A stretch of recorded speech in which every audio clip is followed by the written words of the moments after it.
La paracha de Beha'alotra que nous lisons ce Shabbat s'achève sur le thème du péché de la médisance, du lashon hara, et de la gravité de ce péché. La Torah nous dit que Myriam avait appris que son frère Moshe Rabbeinu avait divorcé de son épouse Tzipora parce qu'il avait jugé incompatible la vie conjugale avec sa qualité de prophète. Elle s'en est ouverte à Aaron et tous les deux ont critiqué ce comportement de Moshe Rabbeinu. Et Dieu intervient et leur dit qu'ils se sont complètement trompés parce que Moshe Rabbeinu était d'une autre qualité de prophète que eux et qu'à son niveau, effectivement, il avait eu raison de se séparer de sa femme. Et voilà que Myriam est frappée de lèpre et est condamnée à être séquestrée hors du camp pendant 7 jours. Le verset dans Kitetsé, à la fin de la Torah nous dit Ishamer benegat sarat, garde-toi de la plaie lépreuse. Zachor et asher asa Hashem Elokecha le Myriam. Rappelle-toi ce que Dieu a fait à Myriam, Baderer, lorsque vous étiez sur la route lors de votre sortie d'Égypte. Et le Nachmanide, Rabbi Moshe ben Nachmad, considère ce précepte tellement important de se souvenir de ce que Dieu a fait à Myriam, qu'il le compte parmi les 613 commandements de la Torah. Et l'on peut se poser la question de savoir, mais qu'est-ce qu'il y a de particulier dans ce passage? Et cette obligation, cette mitzvah, nous fait obligation d'étudier avec énormément de concentration ce passage et de l'approfondir pour essayer d'en tirer tous les enseignements, puisque on peut se poser la question de savoir mais qu'est-ce qu'il y a de particulier dans ce passage, au-delà de nous dire que le lashon hara, la médisance, est une faute très grave dans la Torah. On peut peut-être répondre à cette question par une autre question. Il y a dans ce passage aussi un verset fameux, Va'ish Moshe anav me'od mikol adam asher ala adama. Cet homme qui était Moshe était très modeste, très humble, plus que tout homme sur la surface de la terre.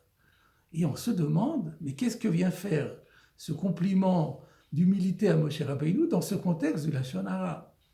En réalité, ces deux questions trouvent déjà leur réponse dans Maïmonide, dans le Mishneh Torah, dans son code de loi sur les lois de la lèpre, de l'impureté de la lèpre. À la toute fin de ces lois, Maïmonide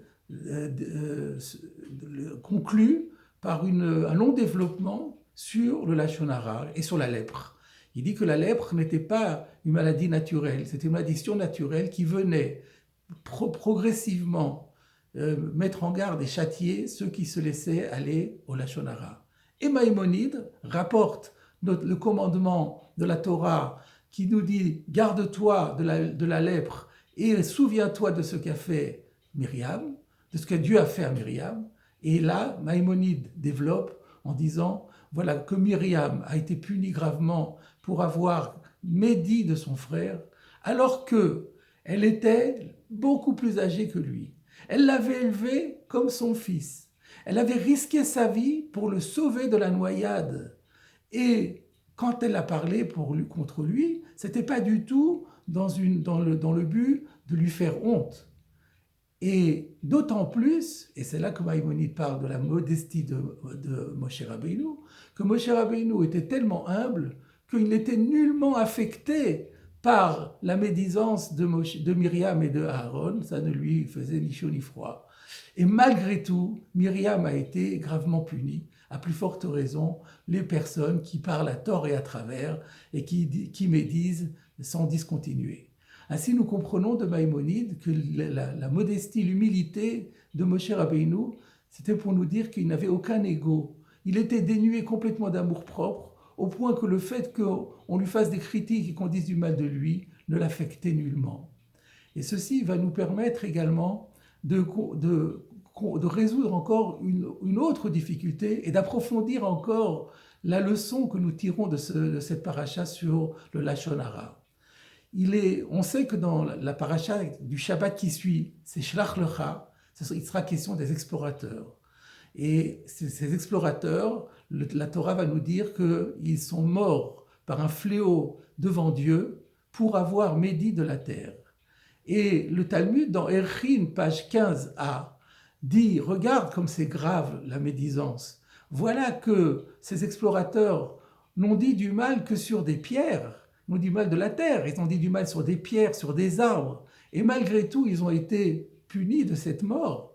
Alors, combien plus grave est celui qui médit d'une personne, d'un homme, d'une femme qui a une sensibilité et qui n'est pas comme des êtres inanimés qui, bien sûr, ne sentent rien, ne ressentent rien et ne conçoivent aucune tristesse du fait qu'on ait dit du mal d'eux. Donc, voilà, la particularité des explorateurs, c'est qu'ils ont été punis pour du lachon hara, sur des objets inanimés.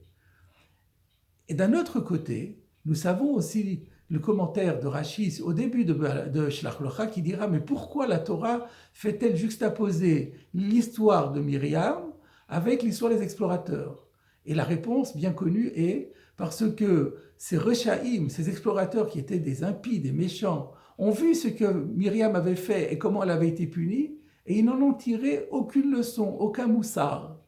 Mais là se pose la question, et certains commentateurs l'ont posé, en disant, mais d'après ce que nous venons de voir, la faute des explorateurs, les explorateurs n'ont pas médit de quelqu'un qui était conscient et qui pouvait être affecté de ce qu'il disait. Ils ont médit sur des pierres, sur du bois, sur des arbres.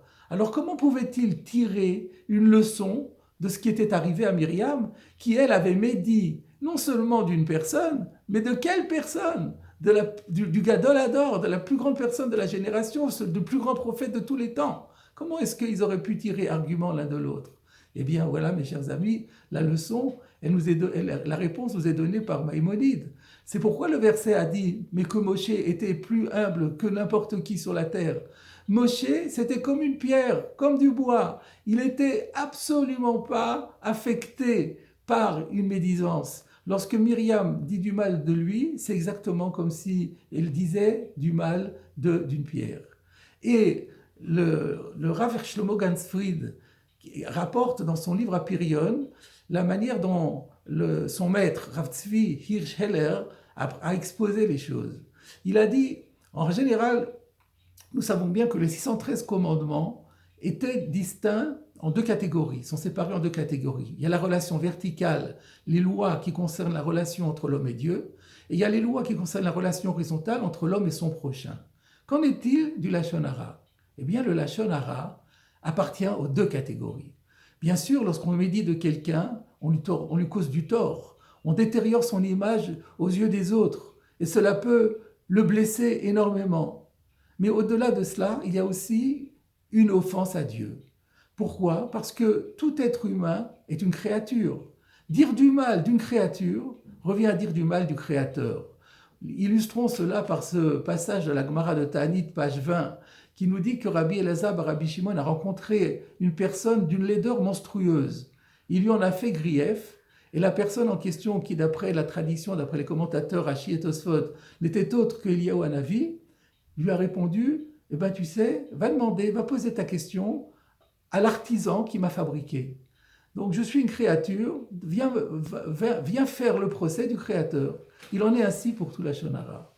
Mais dans le cas des explorateurs, qui n'ont dit du mal que sur des pierres et des arbres inconscients, inanimés, qui n'ont aucune sensibilité, là-bas, la faute était uniquement parce que c'était une offense à Dieu. Parce qu'en critiquant Israël, on était en train de critiquer Dieu. Et d'où le raisonnement a fortiori. Si déjà, lorsqu'on ne fait qu'une offense à Dieu, on est si gravement puni, a fortiori lorsqu'on fait offense et à Dieu et à son prochain. Mais lorsque nous avons posé la question, mais alors comment les explorateurs auraient-ils pu tirer une leçon de Myriam? Et dans Myriam, c'était pareil.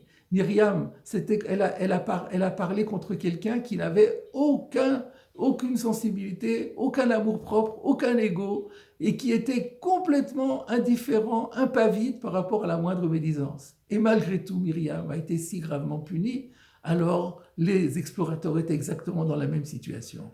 Voilà, mes chers amis, une des leçons que nous pouvons tirer en approfondissant cette petite paracha de Myriam qui est devenue lépreuse.